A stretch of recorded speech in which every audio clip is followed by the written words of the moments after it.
I'm standing here with Sergio Di Zio, who is a Canadian actor and presenter here at VFF Gala today. So what goes into being a presenter? A lot of people don't know, and I think there's some preparation involved. Well, I think there's a lot of taking really good care of me. I'm a very important part of the show. I'm wondering after I present if they're just gonna, put me outside on the curb. Okay, that worked. Moving on to the next award. No, but it's lovely. It's nice to be brought in here to do it. They set me up really nice. I love this suit. Yeah, you look great. This is Per Louis, local guys who make really amazing suits. Yeah. And as a Canadian actor, I mean, tell us some of the biggest things you've been in, and give us some advice for upcoming. Well, I mean, it's an industry that keeps changing, and particularly after the pandemic. I think the advice, I don't know how helpful it is, aside from keep following your heart and really believing that you can do something and be a part of it. I mean, I think there's a lot of luck that goes into it. It's important to get lucky. I got lucky. I was on a show called Flashpoint for 5 years. Oh, yeah. And that got lucky, and actually got lucky. It's funny, but in a time like this, because the writers had gone on strike in the States, and they needed television shows down there, and CBS took a look at our pilot and said, we'll order 12 episodes of that. Wow. So that's how Flashpoint became this thing that was on Canadian TV, and now it's international everywhere. But it just kind of goes to show how much luck is a part of everything. Not to say the amount of effort that goes into making anything. It's just, there's no guarantee it's all going to work out. But, if you're looking for guarantees... there's no guarantees in life, eh? And then, that's, in a weird way, it feels like the whole world is like an actor now, right? There's kids are going to universities and they don't know what they're going to do with their degrees. You just got to be really passionate and hopeful. But I think also the opportunity to be an actor might be more prevalent now because of YouTube and things like that. I think, Can you comment on that? I think it's more accessible now, which is great. For me, when I was starting, it was downstairs in the basement in a mirror. We didn't have cameras, but we were doing the same thing. We were making little skits. We were doing it for each other.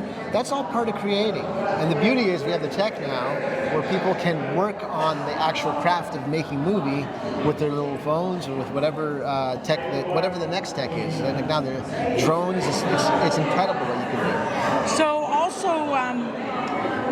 the VFF, right? It's a great platform. Yes. What would you like to say about it? How has it helped you? How can it help others? Yeah. So I had a film here with my two producing partners who are with me here tonight, Colin Glazer and Ravi Steve Kurjai. And it was called This Is Not a Drill, and it was the first time the three of us worked together. And we made this film in a parking lot, shot it in a day before a security guard found us. But the IFF let us put it in, selected us for their festival. And because of that, we decided to make another one. And then we made another one still. So these short films, they don't have the budget that the big films have. They don't have the manpower that the big films have, but they have all the heart. And they're working so hard to try to make audiences feel the story they're trying to tell. So it's...